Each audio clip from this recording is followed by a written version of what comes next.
In this session of the training, we will be going over the form or the exam itself. Keep in mind that because of the customization that we allow to our forms for each individual practice, your forms may look slightly different than this based on any customization that you've had done. So, but the functionality should be pretty much the same. So we're going to start up here in the left-hand corner in the chief complaint. Our system's set up so that you can type or click depending on the preference of the user and how you want to use the system. If I'm the type of person that likes to type, I can just put my cursor into the field and start typing whatever I want. If you would rather click, then you can come over here and use this little button that looks like a wand. This is called the wizard tool. There are several places inside of our system that have these wizard tools. They are made so that you can click instead of type in certain places. In this case, I'm going to click on the wizard tool, and it pulls open the chief complaint wizard. For the chief complaint wizard, you're going to click the options that you want in the order that you're going to build a sentence. So if I'm going to build a sentence, I'm going to say patient complaining of blurred vision, OD by 3 weeks, history of cataract, and I'm going to click add. It'll take that and turn it into a sentence for us.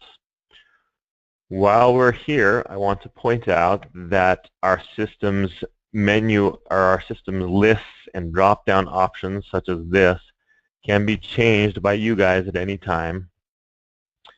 All you need to do is right-click, hover over this top option that's going to have a little right arrow. This may say something different depending on what type of drop-down list it is. And then you'll click on Items. This contains a list of everything that's in this list. You can see that each line represents one checkbox. So you're just going to add something in or delete something wherever you want it to go to get your list to look how you want to. You're going to click OK. It'll take a second for the form to save, and then the list will immediately update itself. And as soon as that list finishes updating itself, you'll get a message like this that the form has been updated and saved, and then your list has changed. It will change for everybody using the system from this point going forward. If I'm on some other type of drop-down, say this drop-down right here, I can do the same thing by right-clicking, hovering over this top option that has the arrow, clicking on items, and making my changes.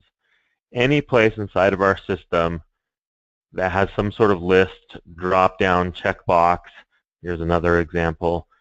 If you right-click on it and you see the little arrow, you're going to be able to find the items and make those changes on your own. So with the Chief Complaint Wizard, you would be able to change these options as well. The HPI Wizard is a little bit different. It breaks everything down by element. So you could just kind of click through selecting the options that you want. So I could say, okay, decrease in vision, both eyes, 3 months, all the time, severity is 4 out of 10, and it's getting worse.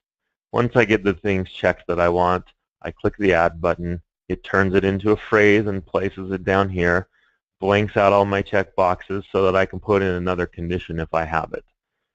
I could say they also have a headache behind the right eye for 3 days, severity is 9 out of 10, and it's gradually getting worse.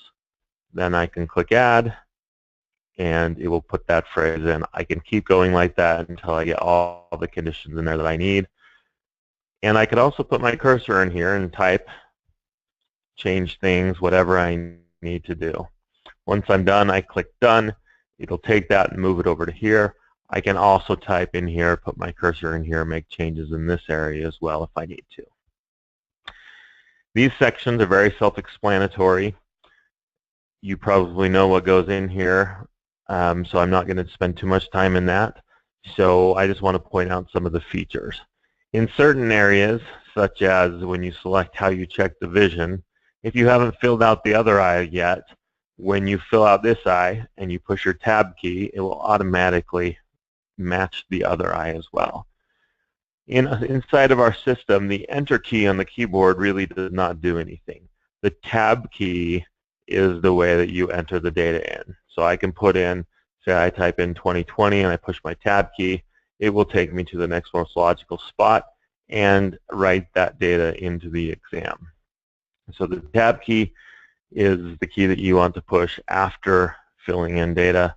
You can also just click into another field as well. But until you leave that field, it is not written into the examination. There are certain spots of our exam where things kind of stay out of the way until they're needed. We did that to keep the screen clean. For example, if you want to check vision with and without glasses, you'll just open this up and then you'll select that you're checking it with glasses, and you can continue going that way. If you don't need it, it stays out of the way.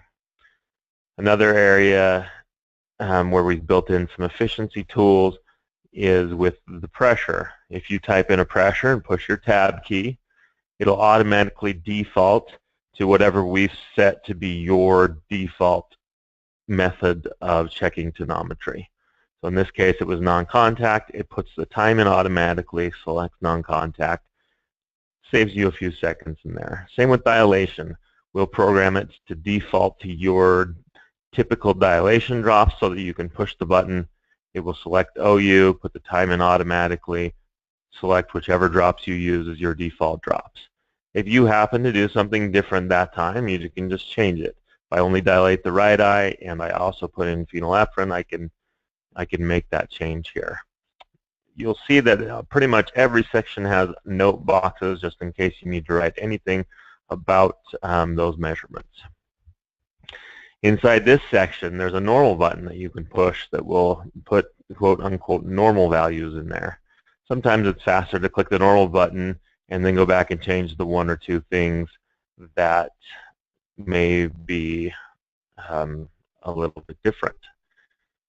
With the confrontation field, there is another plus button here that will open up a drawing tool. You can see that I've put in some sections here that represent kind of how the patient sees. If I want to clear one of these drawings, I need to right-click on top of it and click Clear, and that will clear the drawing out. Now, anytime you work with a drawing and you do something to it, you will need to push your Tab key in order to kind of reset the tool. If you ever get stuck or feel like the drawing tool is not doing what you want it to do, make sure you push your Tab key. I always try to teach people the saying, when in doubt, tab it out when it comes to the drawing tool. If you want to draw just manually, you can just left click with your mouse right on top of the drawing and you'll get our drawing menu. The drawing menu, you have to select three things. The color defaults automatically to black. From there, you're going to need to select a thickness. There are only three thicknesses to choose from, and you're going to need to select whether you want to type in a label or just freehand draw. Probably most of the time you're going to use freehand draw, so I'll select that. I'll come down here with my cursor, click and hold down my mouse. I'm not going to let go of the mouse until I get my drawing in there that I want. Once the drawing is in there, as soon as I let go, it'll highlight the section that you just drew, allowing you to click the delete button and delete it if you want to. Or I can come back and click on my little arrow key, highlight it, and these little points, anytime you see a point, it will allow you at that section to rotate and move the drawing.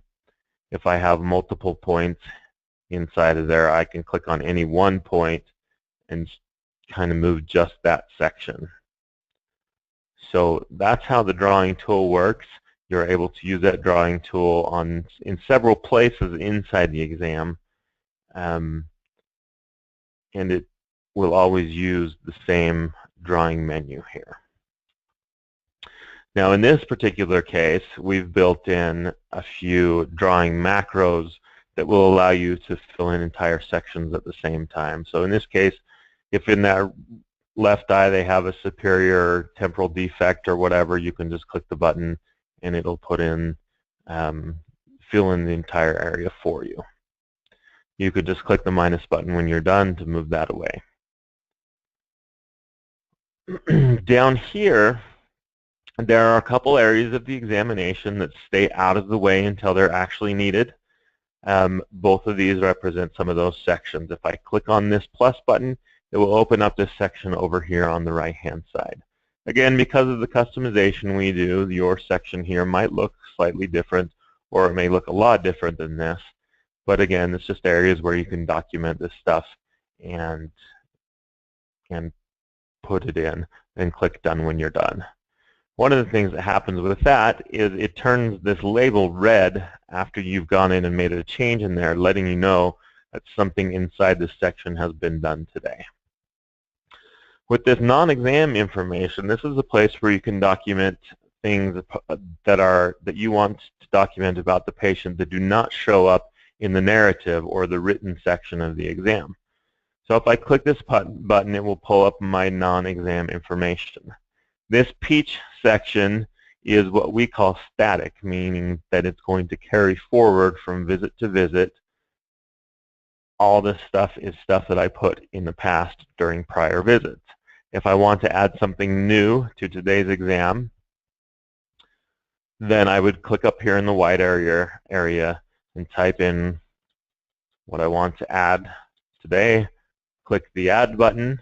It'll give it a date stamp and add it to the top of my list. So it's newest at the top going down.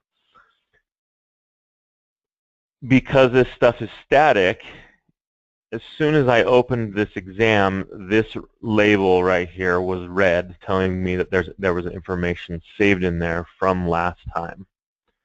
That way you can go in and look at it and get that information if you need to. You just click Done when you're done, and it will move that away. Up here at the top, workup performed by, very self-explanatory. You just select a name, last dilated exam. If the person has not been seen before, that will be blank. If they have been seen before, it will go through all their prior examinations and find the last time that they were dilated, and it will display the date up there in the last dilated exam. Over here, these three buttons will take you to different sections of the exam. They will take you to different forms. So if I go over here, I can see the history and meds page, ancillary testing pages up there, diagnostic testing, so I can jump to those at any time. We will go over those in just a minute. Down here is the refractive area. This first section is to document their current glasses prescription. What glasses are they wearing? If you have an auto lensometer, we can usually interface with those as long as they are capable of exporting data, then we will be able to interface with them. You're typically going to check the glasses prescription or get an AR, or you might do both. You can jump back and forth by clicking on those buttons right there. If we interface with your machine, either your autorefractor or your auto lensometer or both, you will have a button that looks like this. It says interface. You'll get the reading on the machine, you'll click the interface button, and it will automatically pull in the numbers that the machine outputs. You also have option to pull whatever was in this section during their last exam. So if you checked their glasses last time and filled this out, they're the exact same glasses. You can click this pull last WRX wearing prescription, and it will pull the numbers in from last exam into here. These two buttons, this one will send this prescription down here to the manifest refraction. This one will send it to the final. We figure you're going to start your manifest refraction either from what their current glasses are or the autorefraction. So we made it easy to move it down there. Then all you have to do is you do your new manifest is just tweak the numbers a little bit, and then you can just move along. Once you get the numbers in here, you're going to want to send it to the final. Now, if you did a manifest last time and you want to start out from there, you could click the pull last manifest refraction. It will go back to the last exam that you did a manifest and pull those numbers forward, and then you can start at that point if you would like. Once I get this where I want to, I'm going to click Final, and it moves it down in the final. I can make any final tweaks to it, change it to what I want to be. Then I'm going to put in some notes and click an expiration date. If you're using our optical shop, the prescription can be sent, or if you're using, excuse me, our optical module, this prescription can be sent directly to the optical side of our program, so that when they go to add a glasses order, it will automatically pull in the prescription for them. Even if you print a printed prescription, you're still going to want to put notes for the optician, AR coding, progressive, rose tint, whatever you're going to type in there. It will show up on the optical side of our program, and it will also print on the written prescription if you print that prescription. One of the things you will want to do once you get the prescription how you want to it is click the Save button. That Save button gives us a little message that the prescription's been saved for this patient. It'll update this little number telling us how many of prescriptions we've saved today. And it did two other things. Saving the prescription is what sends it over to the optical module of our program.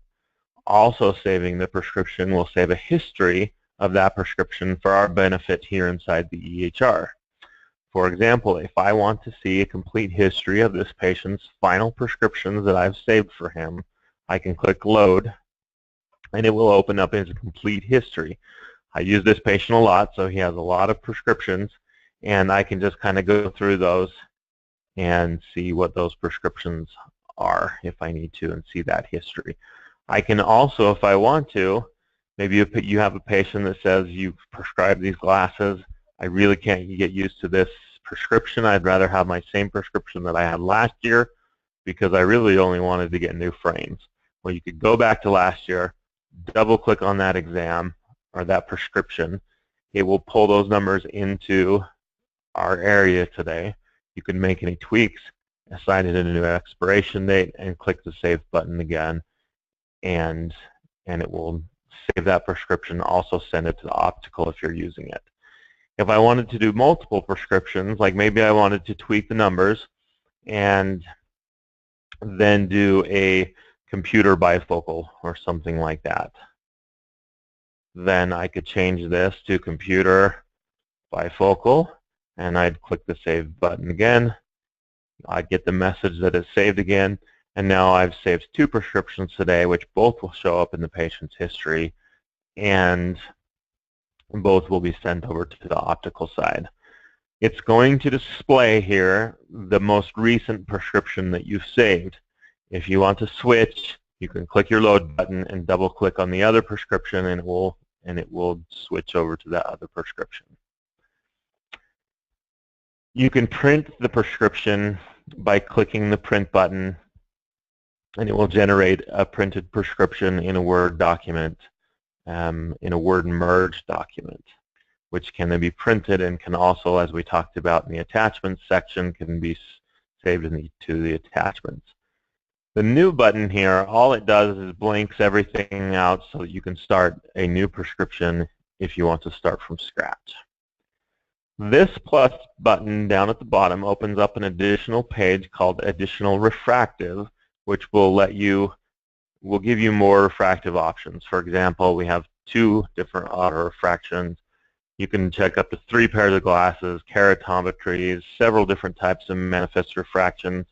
If you did 2 different manifest refractions, a cycloplegic refraction and retinoscopy, you could document all those right here. Most of the time you probably won't use that page, which is why it's off the screen and ready for use for when it's needed by clicking that plus button on the workup screen.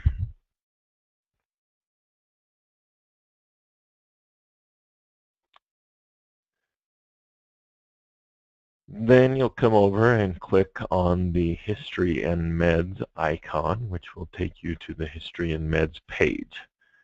There are some meaningful use and PQRS items related to this page, and there are also some areas that will give you some reminders based on those. For example, assessing fall risk for anybody over the age of 65. The system will recognize if this patient is over the age of 65 and will automatically remind you to do the fall risk, which is right up here in this area, so I can check the box that I have assessed fall risk for the patient and make any notes if I need to. Then I will come over here and fill out these grids. Now each grid is set up pretty much exactly the same way. So I'm going to show you one area, and it should show you how to do all the rest of them as well. Now one thing I will point out, allergies, meds, ocular history or problem list, and ocular surgeries and procedures are all related to meaningful use, which means that when you select an item to place in these grids, they are all encoded. CMS has released encoded lists to the EHR companies. We use their lists.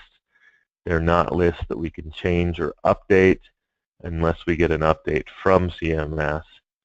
And so when you go to choose, you will be looking at their descriptions and their lists. So with that said, let's start up here in allergies. Each one of these has 3 different buttons: an add button, a none button, and then the wizard tool. Now with the meaningful use related grids, you can right click, hover, and click add, and add an item manually if you want to. We've tried to make it a little easier by adding these add buttons to pull up a little dialog box. So you select the allergy, you select a reaction, and you type in notes and you click add.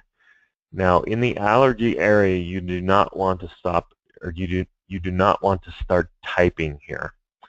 This list of allergies is almost 4 million items. What typing does is alphabetize that list of 4 million items based on what you start typing.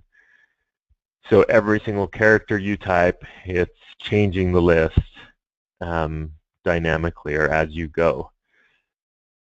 If you type really, really fast so that you get done with your word before it starts to alphabetize those lists or to filter that list, then it might go fast, but typically that's not the case.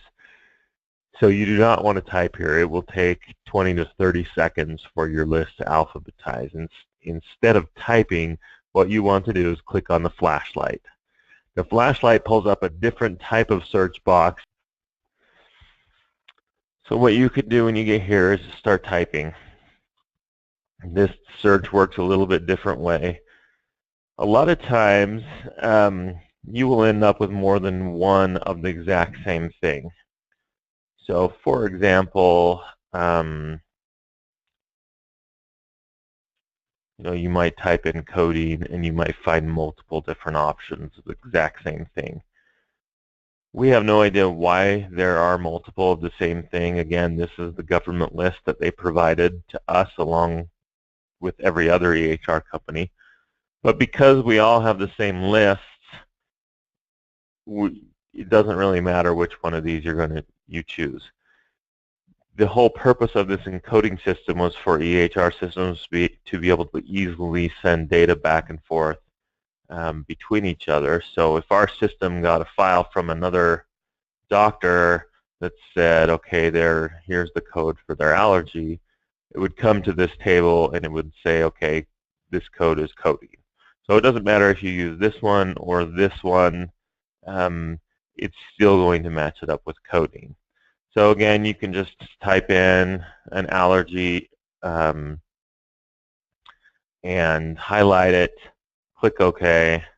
You can put in a reaction if you want, notes if you want, and then click the Add button, and it will add your allergy up into this area.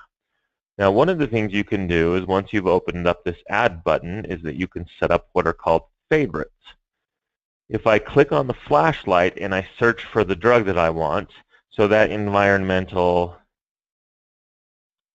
one, I'm going to make that a favorite. So I find the one I want, I highlight it, then I right-click on it and click Add Favorites.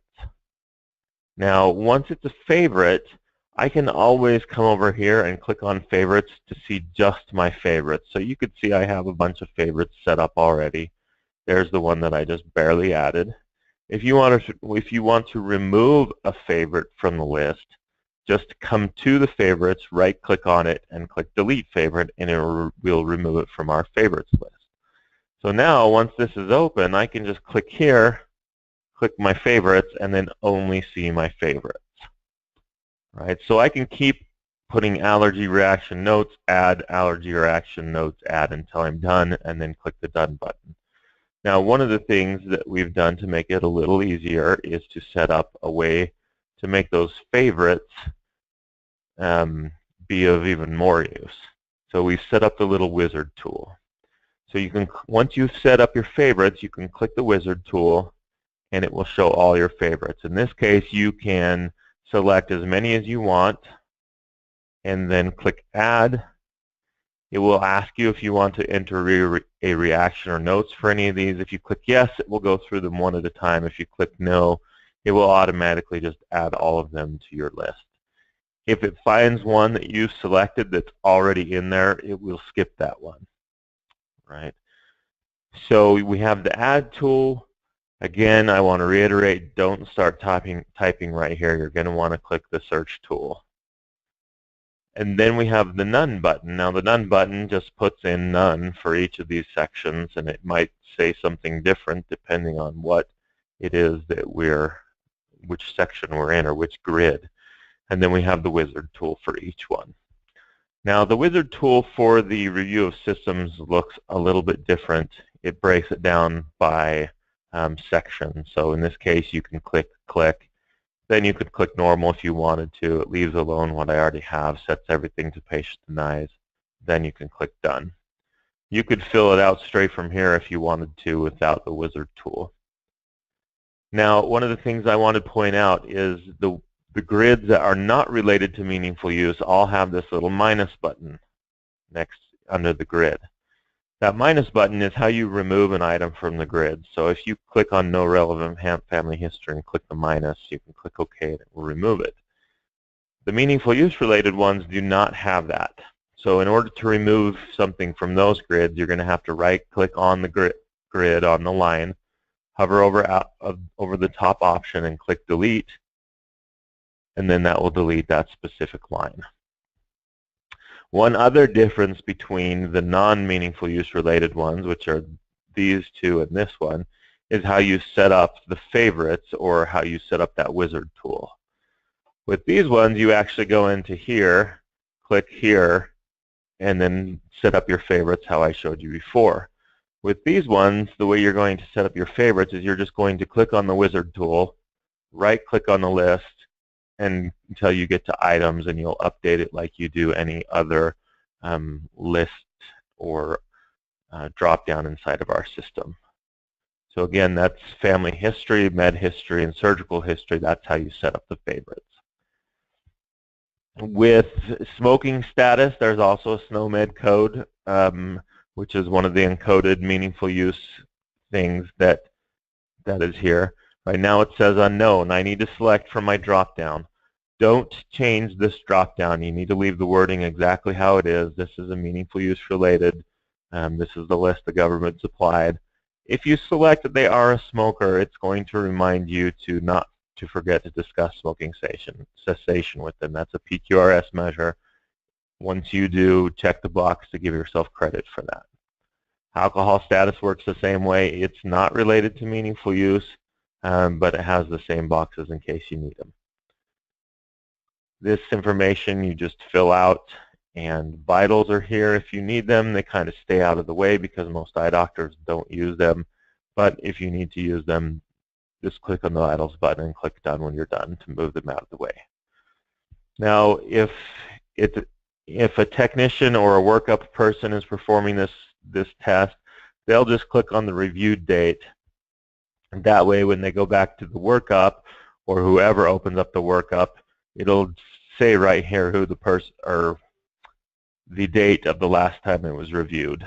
Right now, if it's the doctor that's in here doing this, then the doctor can click. Oops, let's go back to the history and meds.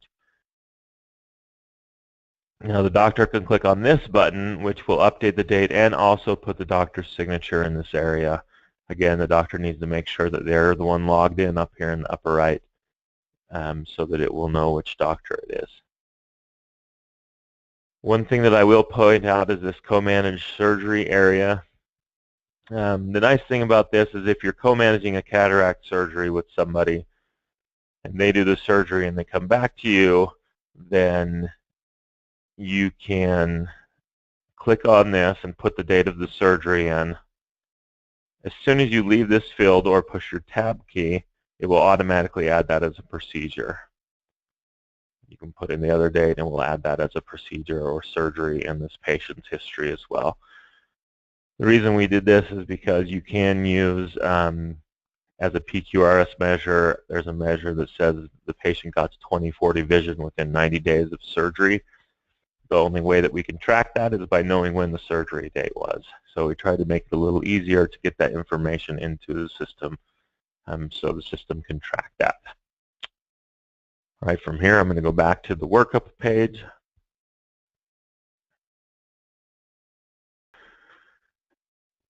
If I come back up here, we're going to talk about these two buttons. This one opens up the ancillary testing page, which is an additional page where all of the other types of ancillary tests kind of are stored. Again, because of the customization and clinics having different types of tests and performing different types of tests, this may look different for each practice. It's very self-explanatory. You just fill out the data. If you end up getting a new test, for example, when TearLab came out, we added the TearLab to this page. So if a new machine or a new test comes out, or there's something that you do in your clinic that is not here, we will add it to this section for you. For the diagnostic testing page, you'll click on this button and it'll take you to the diagnostic testing page. Again, this is one of those pages that several of our practices customize, so it may look slightly different for each person, for each practice, but the functionality is going to be the same. There will be across the top all the different tests that you may do inside your clinic as you're practicing and seeing a patient. We wanted the screen to stay very clean. We didn't want you to have to see a whole bunch of data that's filling up the screen and then you're only going to perform one test. So all you're going to do is you're going to click on the different items that you're going to do. So if I'm going to do an optic nerve OCT, then I click it. Maybe I'll do optic nerve and the visual field. I can open up both of those and select them that way.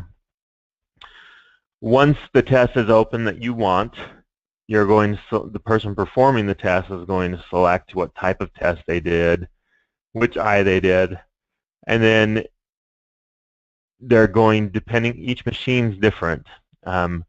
The way it interfaces. Most of the machines somehow end up exporting some sort of file out so that we can pull it in.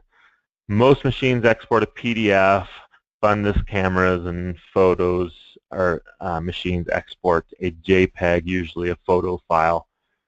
Either way, once you perform the test and it's been sent out from the machine, you'll be able to click the interface button inside of our system and you'll see a little message go. It says interface acquisition complete, and then you'll see the attachments show up over here. As we talked about, you can go into them and open them up in a larger view, as we talked about in the training for that section. Once you're ready for your interpretation, you can just come in and fill out the fields here and move along. So you'll fill that out and put in your interpretation and everything. Very self-explanatory. Every single one of these looks exactly the same. It just represents a new test, a different type of test. So that's the diagnostic testing page. I'm going to click the next button down there at the bottom to take us back to the workup page. Once we're done with the workup page, we've done everything we need to do, we'll go to the next page. One thing that I will point out before we move is this grid right here. This grid is what we call a synopsis grid. We've programmed it to show the prior visions and pressures of all this patient's prior examinations. So if you ever have a patient come in and they have 20/100 vision in one eye, you can glance down here to see what they've had in the past and to see if that's normal for them or not, or if a pressure is high or something. you'll have that history right at your fingertips. So now that we're done with this workup page, we're going to click the next button, which will take us to the next portion of the exam, which is the examination page.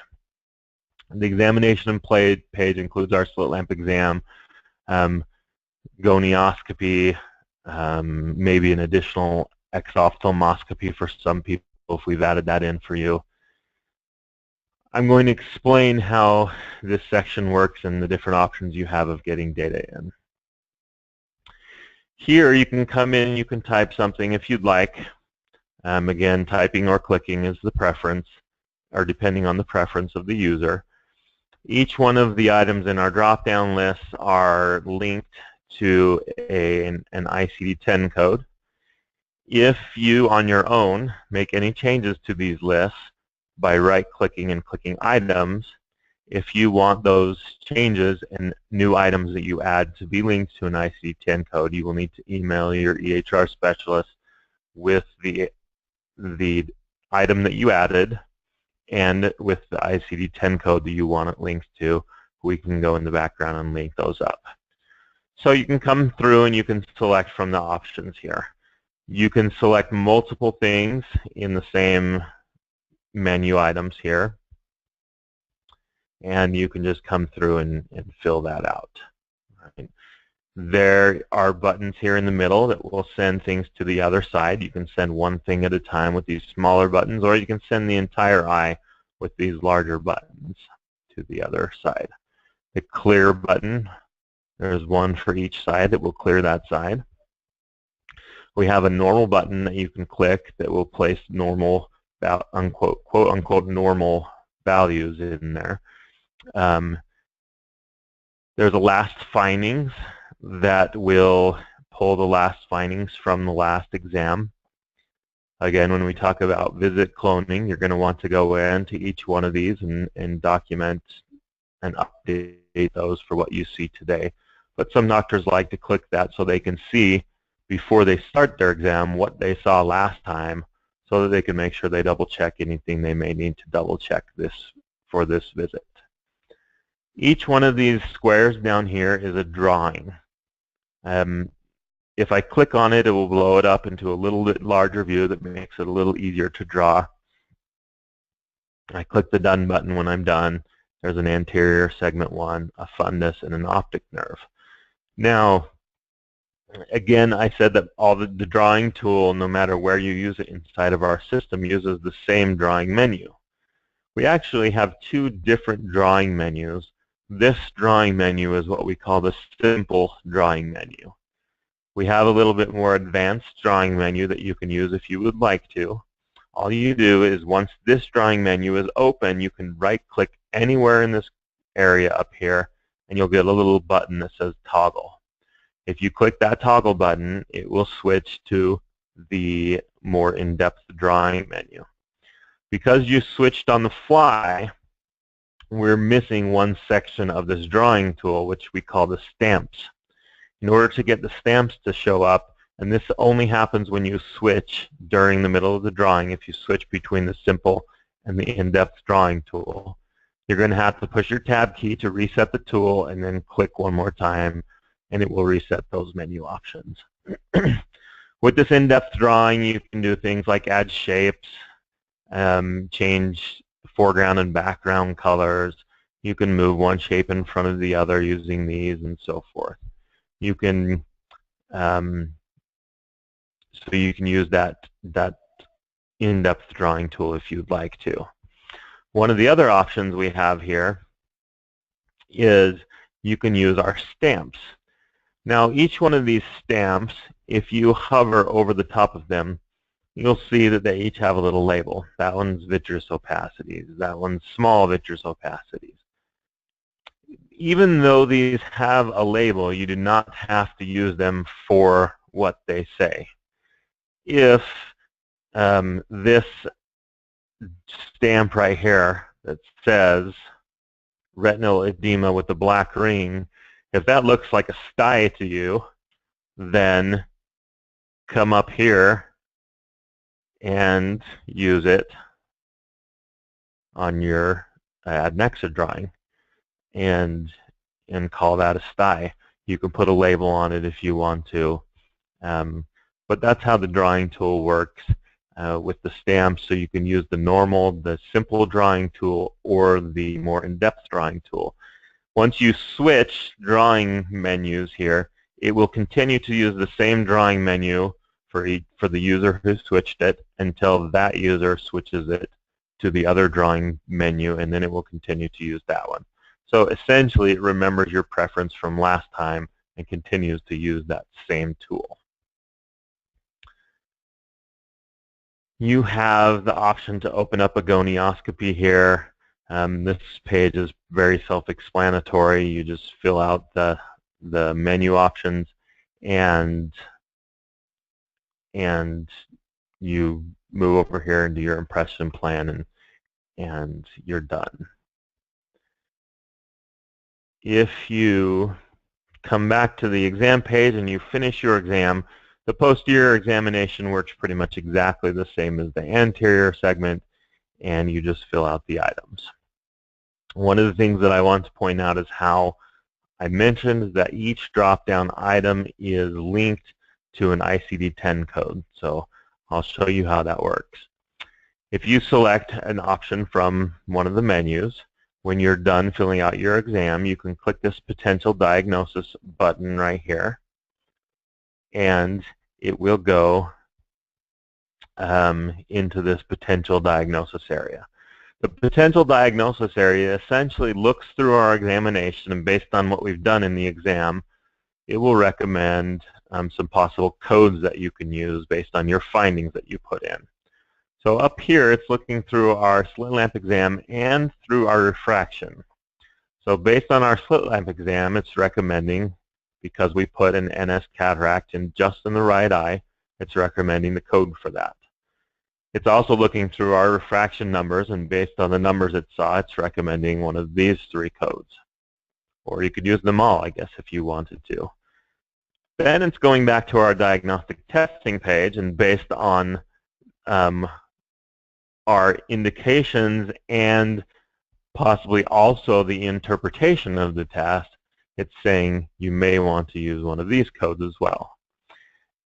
If you want to use the codes that it suggests, all you have to do is highlight the code that you want and send it to the diagnosis that you want. So if I want age-related cataract to be my primary, I highlight it and click number 1.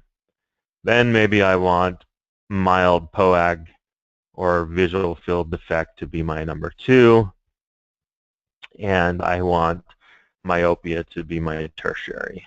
So what's happening is it's moving these diagnoses over into our assessment area right here.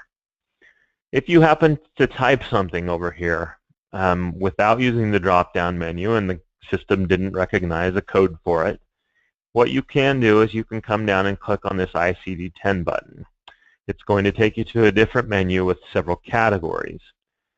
If you click on one of these categories, it will give you several codes that you can choose from that are part of that category or part of that system, whatever you want to call it. This section contains pretty much every eye-related code that you could possibly think of, and all you have to do is find the right section and find the code, and then it works the same way. You can click on it and send it to whichever diagnosis you want. Another way that you can select a diagnosis is that you can come up here and you can click on this little flashlight. All right, so you can come in here and you can search by code or by description. So if I know that most of my cataracts that I use start with H25 point, then I can type in H25 point, and it will show me all the codes that start with those digits. Over here, if I delete that, and I just want to search by description, I can come over to the description here, and I can just search by description. And it should match anything that I type in there, as long as it matches some sort of the description. And these are the official descriptions that the government assigns to the ICD-10 code. So as long as you can find something that matches what they've put, you'll be able to find it in your list. Once I found that, I can just click on it and click OK, and it adds that in there. One of the things that will happen is if I click that potential button and I look at my cataract code, it's recommending a 0.11, which is the right eye code. If I move that to the other eye, the system will recognize that, and it will switch that suggested code or that potential code to display the bilateral code instead. You could use the bilateral code. So a few different ways of getting your diagnoses in here. If you already know the number, the diagnosis number, all you have to do is just type it in, and you can put it in that way as well. The eye and the impression is up to you whether you want to use those or not. Most people have stopped using them because the eye and the impression, if it's needed, are almost always inside the code now for ICD-10.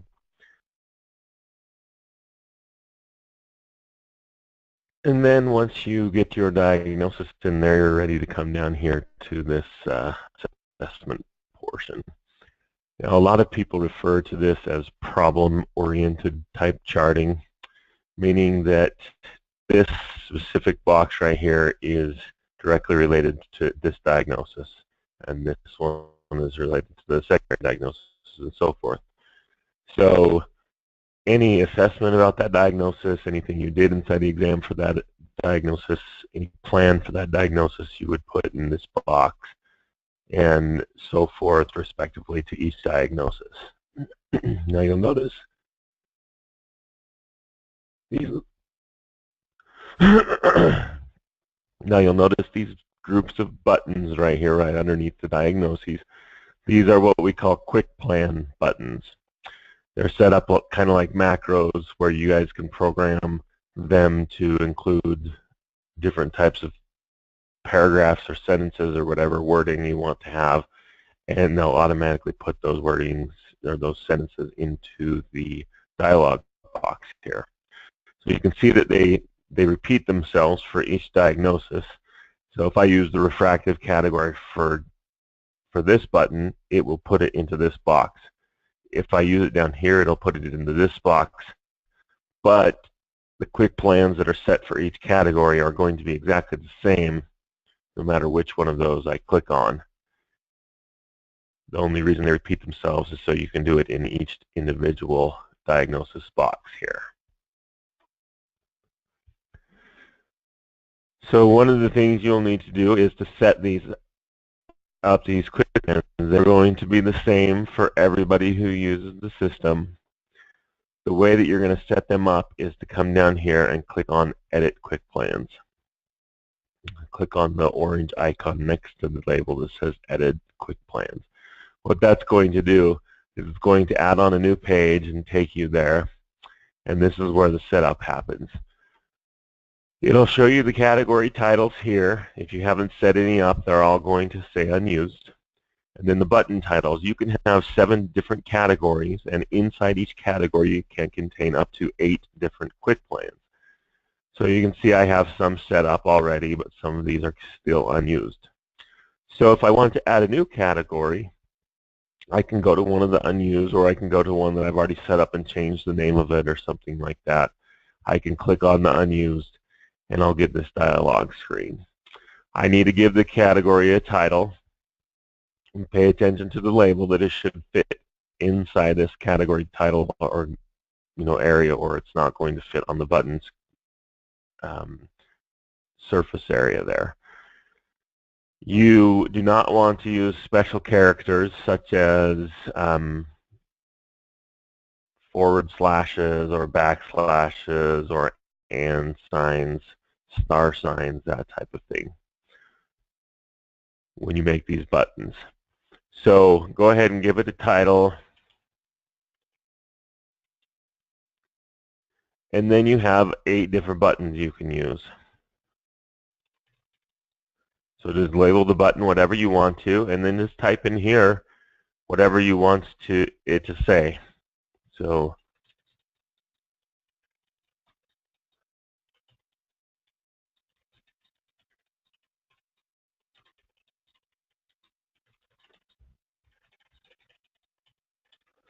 once I've got all these set up, I just click done. I can go to the other categories and set those up. Once I get them how I want, I just click save and exit. Now, in order for all those to show up, you're going to have to exit the exam and come back into it. You can see the categories showing up, but if I go into that category, none of the buttons are going to show up until I close this exam and come back in. So you're probably going to want to set those up, outside of an actual exam, so that they're ready when you start seeing real patients. So they're easy to use. For example, this one is a cataract diagnosis. All I do is click on the cataract category and then select one of my plans, and it'll put in whatever I had told it to put in. All right. Down here, if I can click on the refractive, and maybe I gave a glasses prescription to that patient. So you may use a different category for each different diagnosis, and hopefully that'll help speed up putting in the plans, assessments, and so forth. Another thing you can also do here is you can use what is called our Control-A functionality. Inside these larger boxes where you can type a lot of stuff, you can use Control-A. So hold down your Control key and push A, and it pops up this little dialog menu. Keep in mind there are only two ways to get rid of this dialog menu. One of them is to push Enter, and the other one is to push Escape. Right? Once this is up, you will not be able to click anywhere else without getting rid of that dialog box first. Now, the way this functions is that you're going to, this kind of is like an on-the-fly quick plan type thing. Instead of having buttons up here, you click the Control-A, and then you can click your flashlight, and it'll show you what different types of quick plans you set up. These quick plans are unlimited. The only downside is you need to remember what they're called, or at least alphabetize them, or set them up in a way that they're going to be easy to find. So all you do is you click on the drop down, you select one of those plans, and then push Enter, and it'll put something in here. So in this case, you can set up unlimited quick plans, and you could set them up per physician if you wanted to. So what I would recommend is, let's say that you're going through your exam, and you end up typing this amazing plan and assessment that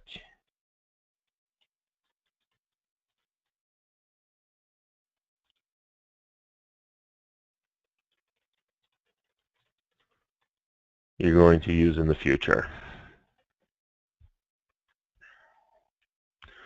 So I say to myself, well, that plan's pretty good. Maybe for my next cataract patient, I'll probably say the same thing for this type of cataract. So what I want to do is I want to highlight the whole thing with my mouse, right-click and click Copy. Then I'm going to push Control-A to get this to come up. Push the flashlight and click Add.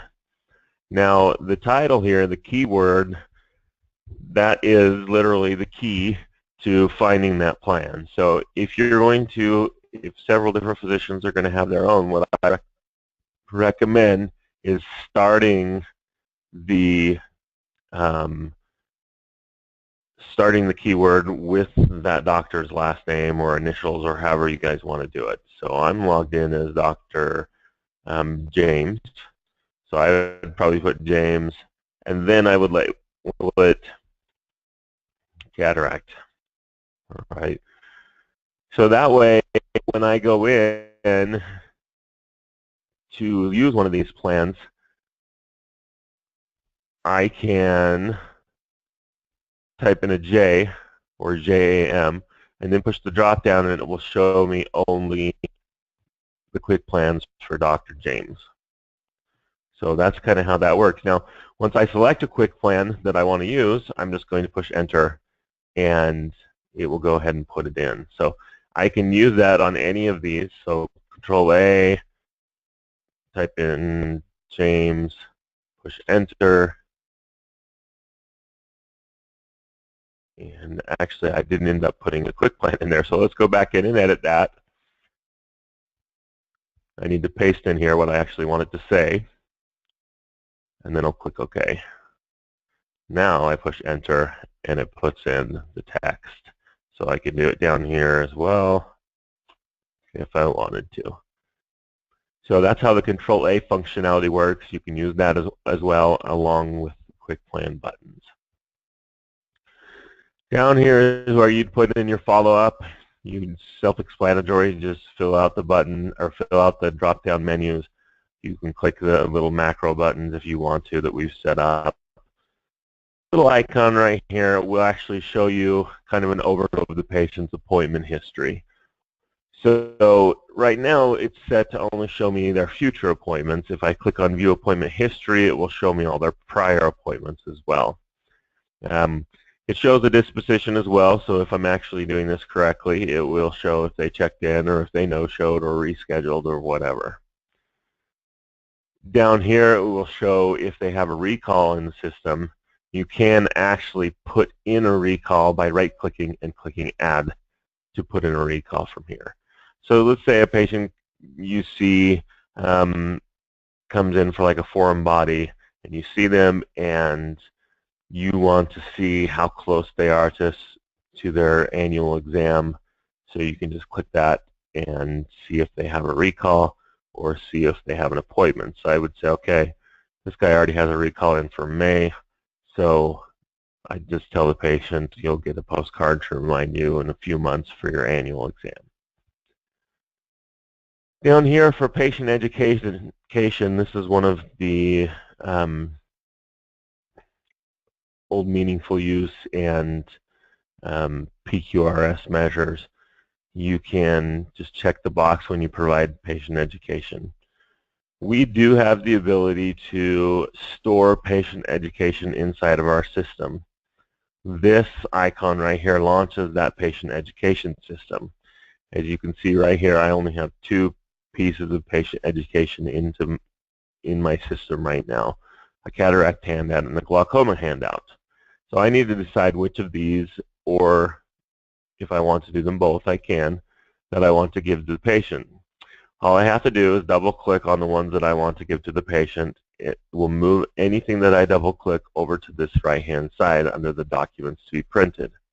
Once I get all the education over there that I want, I just click OK and it automatically prints those pieces of education. So you can end up with several different pieces of education in here. What I'm going to show you now is how to set up that patient education and get it inside of our system. In order to do that, you're going to go to our home screen. You're going to click on File, come down to Patient Education, under Patient Education Setup, and then you're going to decide what you're going to do. The 2 you need to worry about are import and scan. These other ones are more for setup, kind of in the back. Most people don't use them. Import file, if you have a Word document or a PDF that you've created, or you can even do videos. If you have a video on your computer somewhere, you're going to click Import File, and you're going to find that file that you want to include as part of your patient education. Just for testing purposes, I'm going to include one of these pictures. So I'm going to click on that picture, and I'm going to click Open.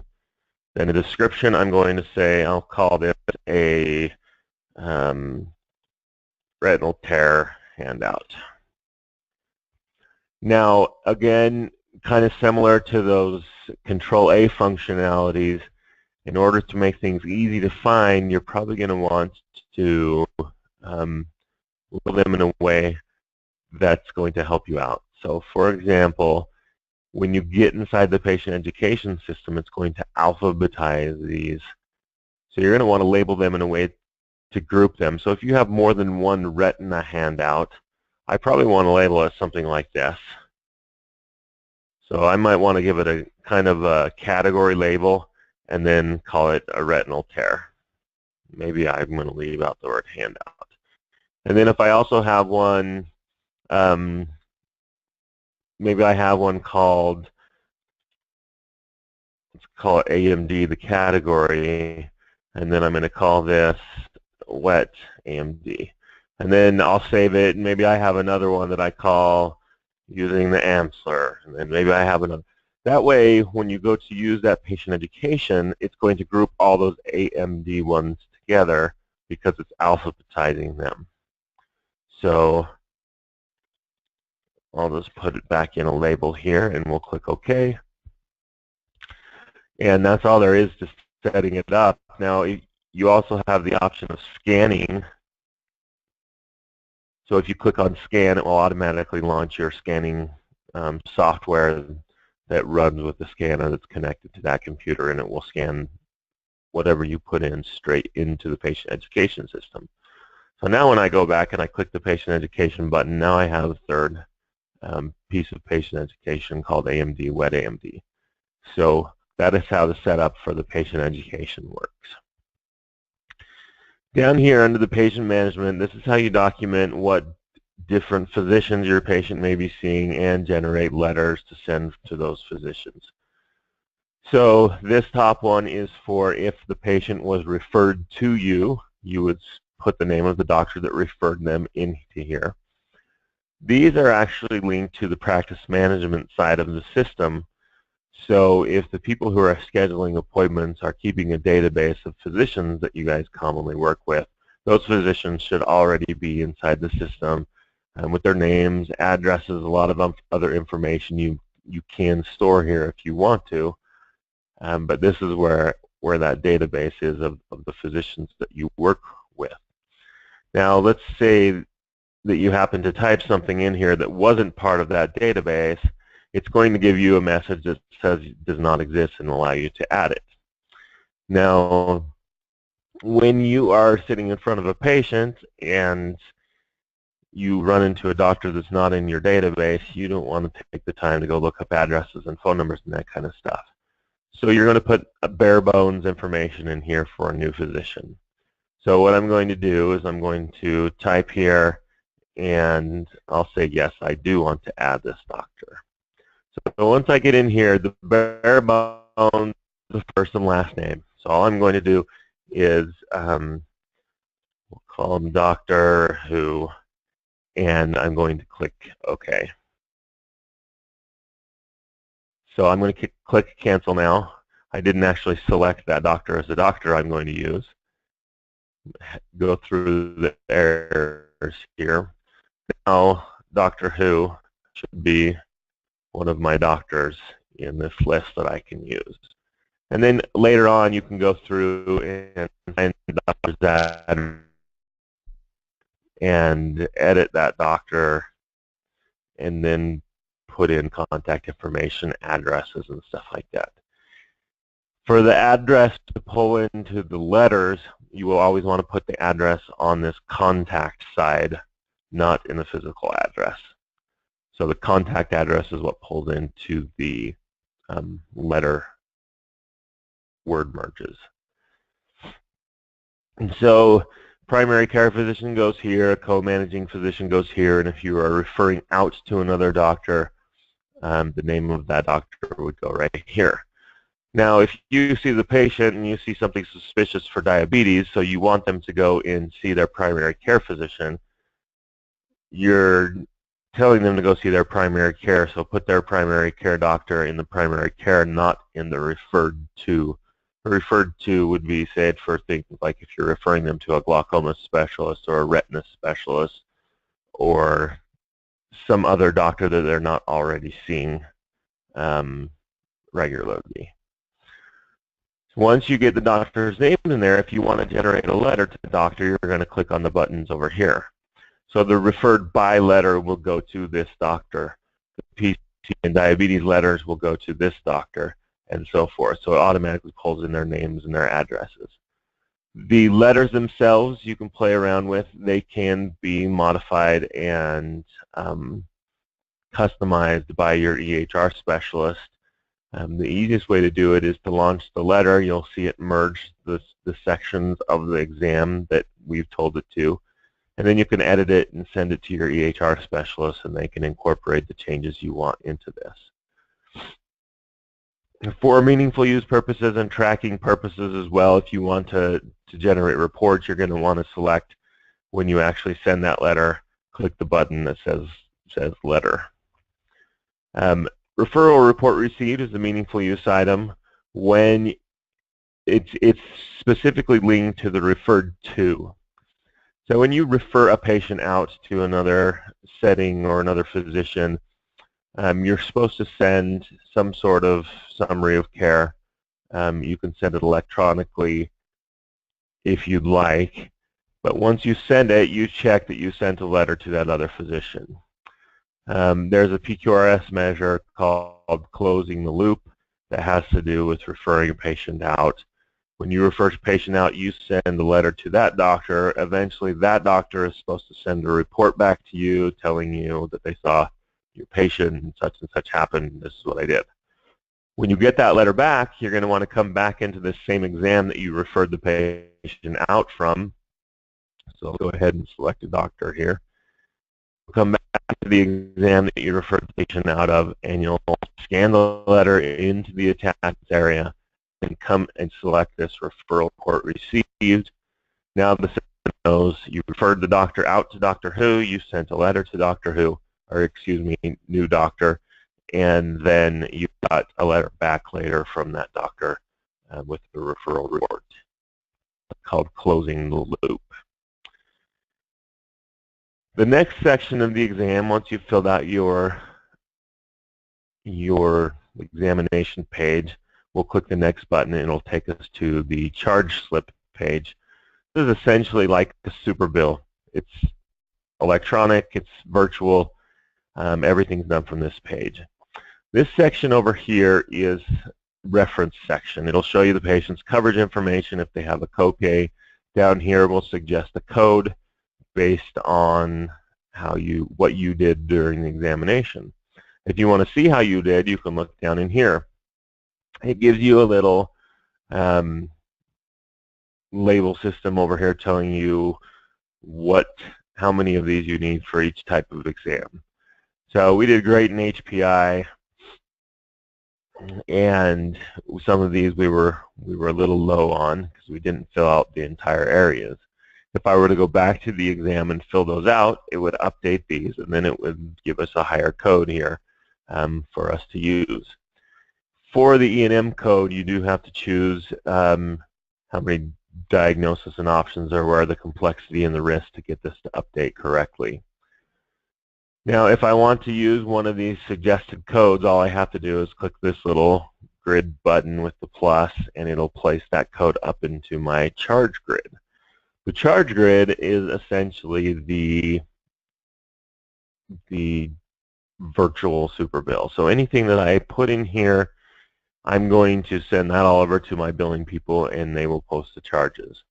Kind of like you do with the paper super bill. You circle your charges, you write in the diagnoses, and you hand it to your biller. So when you get to this screen, you may already see charges in this screen. The program is set up to automatically add certain charges. So if we had done certain things, it would bring those charges in here automatically. You can see it automatically bringing that OCT that we did, and for the OCTs, visual field, those type of tests, it will automatically move the primary diagnosis to be the diagnosis that you used in your indication and or assessment of that test on the diagnostic testing page. So if you come in here and you see an OCT charge, and you might see a gonioscopy charge and a refraction charge already.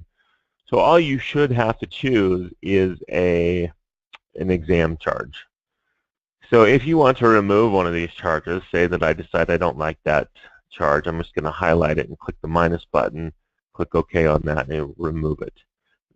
Now another thing I could do is I could come down here and just click on one of these buttons to add a charge in. Maybe I want to bill a 99214, so I just click on it and it puts it up there. Maybe I also want to add a refraction, and I ended up doing a topography as well. Most of the time, all these are going to be in here as long as you documented correctly those inside of the exam, the charges will pull in here automatically. So you're just going to want to get this grid looking how you want it, pulling in the charges and get the ones in here that you want to send. You can see that it automatically grabbed our diagnoses from the other section where we put those in. From here, you're just going to want to right-click, hover over chart grid, and click Send to Work List. That's going to automatically save the exam to this point. It's going to label these all as posted from inside of here, essentially telling you that you've sent them over to the billers for them to do their thing. Once it saves and it sends all those charges over to the billers, you're going to get a little message that will say charges posted and our charges sent to the work list, and then you're essentially done with your exam. You can come up to File, click Save and Exit, and finish your examination.